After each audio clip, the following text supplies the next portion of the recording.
พิธีดังกล่าวได้จัดขึ้นในวันที่ 1 เมษายน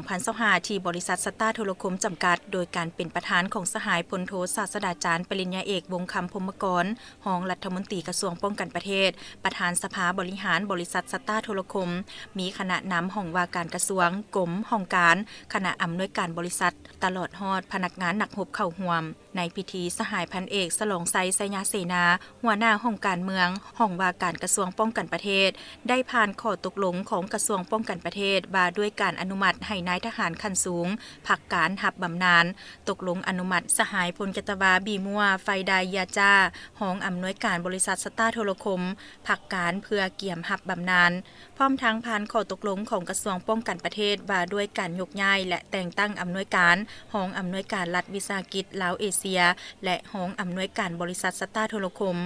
ตกลงยกย้ายสหายพันเอกบุญมีมาลาวงศ์ห้องอำนวยการเทคโนโลยีบริษัทสตาร์โทรคมไปหับหน้าที่ใหม่อยู่รัฐวิสาหกิจลาวเอเชียโทรคม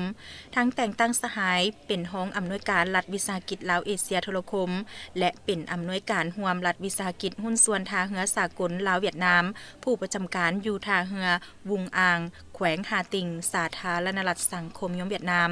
แต่งตั้งสหายพันเอกคิดสงวนทิพวงศ์ห้องหัวหน้ากรมค้นคว้าสังรวมห้องว่าการกระทรวงป้องกันประเทศเป็นผู้ช่วยอำนวยการรัฐวิสาหกิจลาวเอเชียโทรคมแต่งตั้งสหายพันตีดาวีศรีหาเทพเป็นห้องอำนวยการจัดตั้งบริหารบริษัทรัฐวิสาหกิจสตาร์โทรคม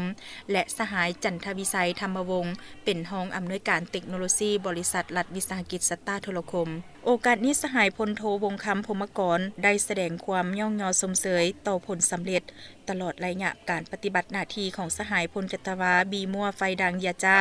พร้อมทั้งเน้นหนักให้ผู้ได้รับการแต่งตั้งใหม่ทุกสหายจงกำแน่นบรรดาข้อกำหนดกฎหมายและนิติกรรมต่างๆให้เลิกซึ้งปฏิบัติแนวทางของพรรคในการพัฒนาเศรษฐกิจสังคมเป็นต้นแมนเวียกงานโทรคมและเวียกงานอื่นๆเพื่อรับใช้สังคม